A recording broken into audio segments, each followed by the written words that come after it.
پہلے آپ یہ ویڈیو دیکھ لیجئے۔ زہیب پوچھتے ہیں نماز جنازہ میں سورۃ فاتحہ کیوں نہیں ہے؟ بیٹا نماز جنازہ کا زیادہ تعلق نماز سے نہیں بلکہ دعا سے ہے۔ نماز جنازہ میں سورۃ فاتحہ اور قرآن کریم پڑھنا ہے یا نہیں پڑھنا؟ تو المغنی ابن قدامہ میں حضرت عبداللہ ابن مسعود رضی اللہ تعالیٰ کا فرمان موجود ہے کہ لم یوقت لنا رسول اللہ صلی اللہ علیہ وسلم قراءہ، آپ علیہ الصلوۃ نے اس میں ہمیں قرآن کریم پڑھنا ہمیں نہیں فرمایا، ہمارے لیے مقرر نہیں فرمایا۔ نماز جنازہ میں سورۃ فاتحہ قرآن کریم ہے۔ ابن مسعود کی روایت میں پڑھ چکا ہوں کہ سورۃ فاتحہ ثابت نہیں ہے، میں یعنی قرات ثابت نہیں۔ ابن مسعود کی روایت میں پڑھ چکا ہوں کہ سورۃ فاتحہ ثابت نہیں ہے، میں یعنی قرات ثابت نہیں ہے۔ ابن مسعود کی روایت میں پڑھ چکا ہوں کہ سورۃ فاتحہ ثابت نہیں ہے، میں یعنی قرات ثابت نہیں ہے۔ کوئی بندہ سورۃ فاتحہ بطور دعا پڑھتا ہے، بطور قرات نہیں پڑھتا، تو دعا تو کوئی سی بھی پڑھ سکتا ہے، پھر وہ کوئی سی پڑھ سکتا ہے۔ ربنا ظلمنا انفسنا بھی دعا ہے، وہ پڑھنا چاہے تو پڑھ لے، لیکن اس کو آپ جو نہ پڑھے اس کو غلط نہیں کہیں گے۔ تو سورۃ فاتحہ آپ نے پڑھنی ہے تو آپ پڑھ لیں، بھی میں دعا بطور دعا پڑھ رہا ہوں تو ٹھیک ہے آپ پڑھ سکتے ہیں، لیکن جو نہیں پڑھتا پھر آپ اس کو غلط نہیں کہہ سکتے۔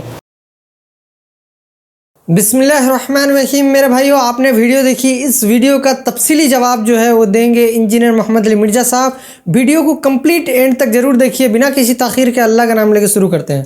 مفتی تقی عثمانی صاحب حفظہ اللہ تعالی نے اپنے بڑے بھائی مفتی رفیع عثمانی رحمہ اللہ تعالی کا جنازہ پڑھایا۔ اب وہ ان کی بدقسمتی تھی یا اس عوام کی خوش قسمتی تھی کہ وہ کالر مائک بالکل قریب لگا ہوا تھا، پڑھ رہے وہ سرن تھے، لیکن سورۃ الفاتحہ پڑھتے ہوئے آواز باہر آ گئی، بس اس کی وجہ سے پھر ادھم مچ گیا۔ لیکن وہ آواز باہر آئی اور جو فرقہ باز ہوتے ہیں ان کے تو کان فوراً کھڑے ہو جاتے ہیں کہ یہ کیا ہو رہا ہے، اور اس کے بعد دو طبقات بن گئے۔ ایک وہ گروہ تھا جو ان کے حق میں بول پڑا، لیکن وہ بولا بھی فرقہ واریت کے انڈر کہ جی یہ جو سورہ فاتحہ پڑھی ہے انہوں نے یہ ہمارے نزدیک بھی جائز ہے، لیکن ثنا کے طور پر، قرآن کے طور پر نہیں، کیونکہ ہم نے تو ہر وہ بات کرنی ہے جو اللہ کے محبوب صلی اللہ علیہ وآلہ وسلم کی تعلیمات کے اپوزٹ ہو۔ تو ہم یہ کیسے مان لیں کہ سورہ فاتحہ نماز جنازہ میں پڑھی جائے؟ تو وہ ثنا کے طور پر، تعریفی کلمات کے طور پر پڑھی ہے۔ کچھ نے کہا جی وہ دعا کے طور پر پڑھی جا سکتی ہے۔ بھئی دعا کے طور پہ پڑھی جائے گی تو پھر تو تیسری تکبیر کے بعد پڑھی جائے گی، وہ تو پہلی تکبیر کے بعد پڑھ رہے تھے۔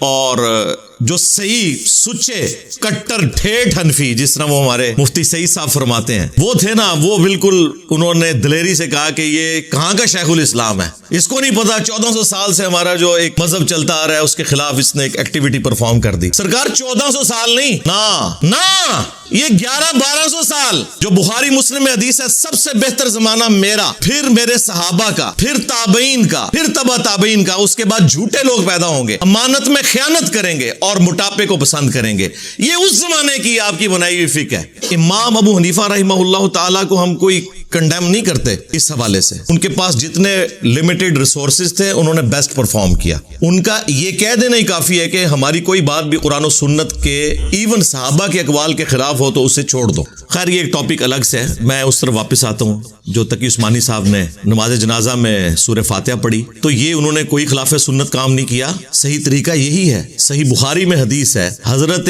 عبداللہ ابن عباس رضی اللہ تعالی عنہما نے جنازے میں سورہ فاتحہ پڑھی اور تھوڑی بلند آواز سے پڑھی۔ سنن نسائی میں یہ الفاظ موجود ہیں کہ انہوں نے جہرن پڑھی، اور بعد میں انہوں نے جو مقتدی تھے انہیں بتایا کہ یہ میں نے اس لیے بلند آواز سے پڑھی ہے تاکہ تمہیں میں بتاؤں کہ جنازے میں سورہ فاتحہ پڑھنا سنت ہے، یعنی نبی علیہ السلام کا طریقہ ہے۔ یہ سنت وہ نہیں جو یہ مولویوں نے بنائی ہوئی ہے کہ رفع دین سنت ہے کہ فرض ہے، نہیں۔ صحابہ کرام کے زمانے میں یہ والی چلاکیاں نہیں ہوتی تھیں جو یہ کرتے ہیں۔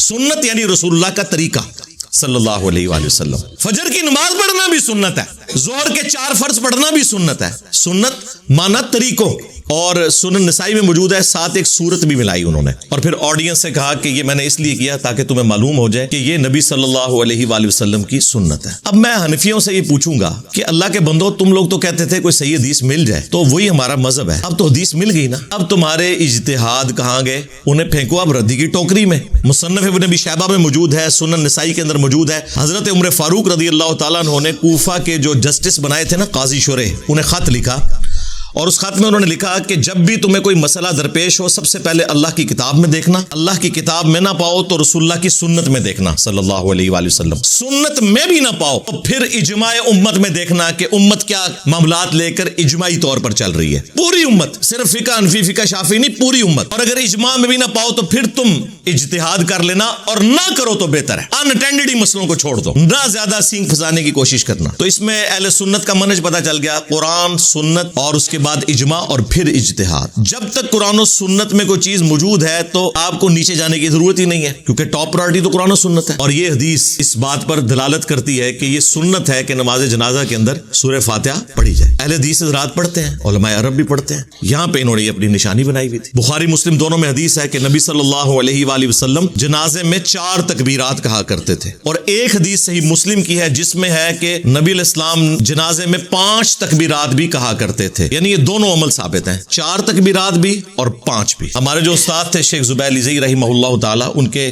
جنازے میں 5 تکبیرات ہوئی تھی. انہوں نے وصیت کی تھی کہ میرے جنازے میں 5 تکبیرات ہونی چاہیے, یہ سنت بھی زندہ ہو. اہل تشیع تو 5 تکبیرات ہی کہتے ہیں, اہل سنت کے ہاں عموماً 4 تکبیرات ہی کہی جاتی ہیں. ہاں اہل حدیث حضرات کو چونکہ سنت کا پتہ ہے تو وہ 5 پہ بھی عمل کرتے ہیں, 4 پہ بھی عمل کرتے ہیں. اور اس میں آپ نے پہلی تکبیر کے بعد سورۃ الفاتحہ اور ساتھ ایک سورت ملانی ہے. ثنا پڑھنا کوئی ثابت نہیں ہے, اور جو ان کی ثنا ہے نا وجل ثناؤ کا, وہ تو ویسے ہی کوئی نہیں ثابت. ویسے نماز میں ہے ثنا, جامع ترمذی کے اندر ہے, صحیح مسلم میں بھی موجود ہے, سبحانک اللہم وبحمدک وتبارک اسمک وتعالی جدک ولا الہ غیرک. عام نمازوں کے لیے جنازہ میں سورہ فاتحہ ہے اور ایک سورت ملانا ہے. دوسری تکبیر کے بعد آپ نے درود شریف پڑھنا ہے. ان کا بنایا ہوا درود شریف نہیں جو بخاری مسلم میں ہے, درود ابراہیمی جو آپ نماز میں پڑھتے ہیں. اور تیسری تکبیر کے بعد آپ نے دعائیں مانگنی ہیں. دعائیں کافی ساری آئی ہیں. ایک تو مشہور دعا ہے جو جامع ترمذی میں, ابو داؤد میں, سنن نسائی میں, مشکات میں موجود ہے, اللہم اغفر لحینا ومیتنا وشاہدنا وغائبنا. یہ پوری دعا عام مسلمانوں نے یہی والی یاد کی ہوئی ہے. اور مسلم شریف میں ایک حدیث ہے, وہ صحابی بڑی رکت انگیز حدیث ہے, وہ کہتے ہیں کہ میں نے نبی علیہ السلام کے پیچھے جنازہ پڑھا تو آپ نے میت کے لیے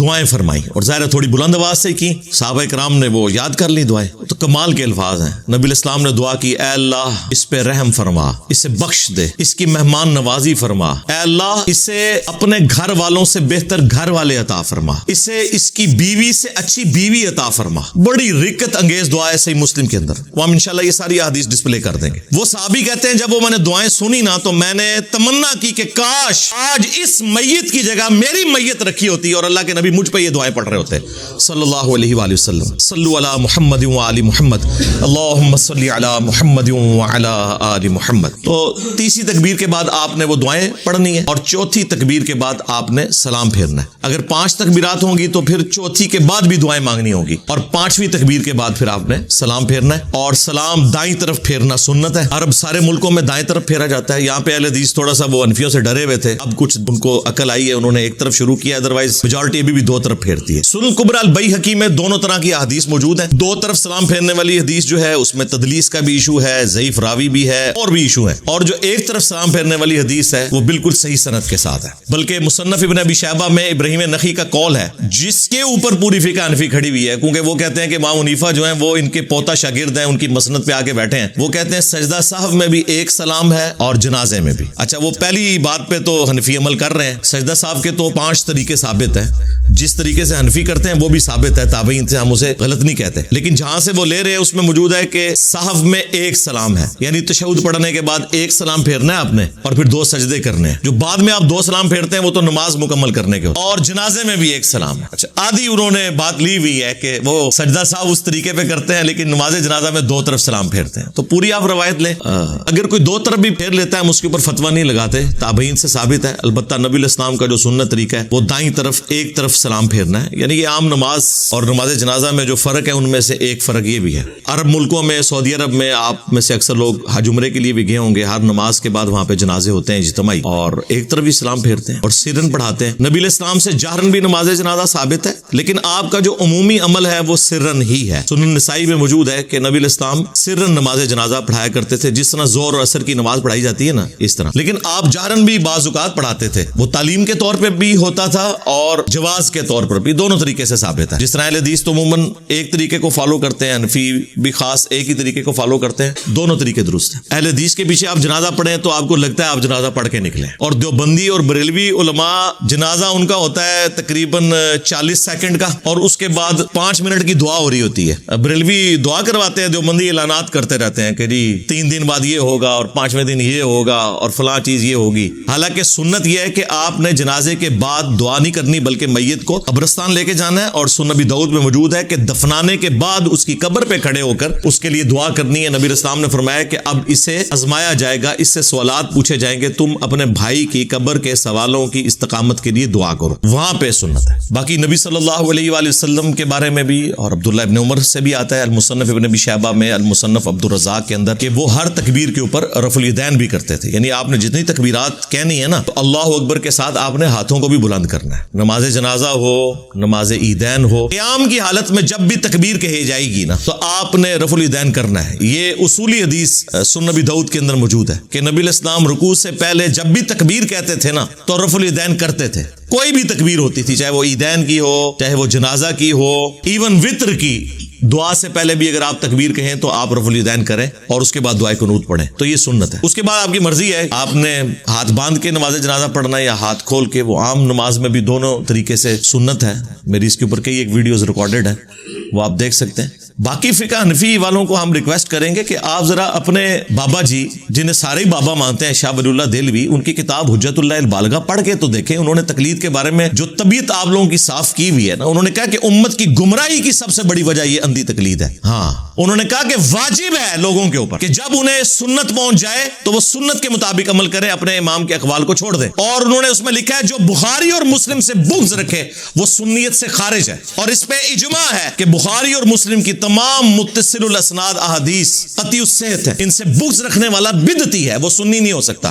تو مجھے بتائیں کون بغض رکھ رہا ہے؟ عزتیں اویل کر رہے ہیں قرآن و سنت کے نام کے اوپر، چندے اکٹھے کر رہے ہیں قرآن و سنت کے نام کے اوپر، سواریاں سوار کر رہے ہیں مکے اور مدینے کی آوازیں لگا کے، اور پھینکتے کہاں ہیں دیوبند اور بریلی میں جا۔ اور جو شخص انہیں کہتا ہے کہ بھائی ان بابوں سے دستبردار ہو، اپنی نسبت اس کے ساتھ مضبوط کرو جس کی قبر مدینے میں صلی اللہ علیہ وآلہ وسلم، تو یہ کہتے ہیں کوئی نیا فرقہ لے کے آ گیا۔ نیا نہیں لے کے آیا سرکار۔ حجت اللہ البالغہ میں شاہ ولی اللہ دہلوی، جنہیں بریلوی، دیوبندی، اہل حدیث تینوں 12ویں صدی کا مجدد مانتے ہیں، صرف عجم میں نہیں عرب کے لوگ بھی انہیں بڑی قدر کی نگاہ سے دیکھتے ہیں اس کتاب کی وجہ سے۔ وہ اردو میں ٹرانسلیٹ ہو چکی ہے، لیکن ہمارے درس نظامی کے کورس کے اندر اس کے نوٹس پڑھائے جاتے ہیں۔ میں بلیو ایریا کی مسجد میں آج سے آلموسٹ 14 سال پرانی میں بات کر رہا ہوں، دیوبندیوں کی ایک مسجد میں بیٹھا ہوا تھا، تو وہاں مفتی صاحب سے ایک ڈسکشن شروع ہوئی، تو میں نے انہیں کہا کہ حجت اللہ البالغہ میں تو شاہ ولی اللہ دہلوی نے تقلید کو اس امت کی خرابی کی سب سے بڑی وجہ بتایا، اور انہوں نے تو کنڈیم کیا ہے اندھی تقلید کو۔ وہ کہتے ہیں کہ قرآن و سنت کے دلائل کے اندر اندر آپ نے کسی کی بات ماننی ہے، اور انہوں نے تو ائمہ اربعہ کے اقوال نقل کیے ہیں۔ وہ بندہ انکاری ہو گیا، وہ کہتا ہے میں نے پڑھی ہوئی ہے۔ میں نے کہا آپ نے پڑھی نہیں ہوگی، آپ نے صرف نوٹس پڑھے ہوں گے،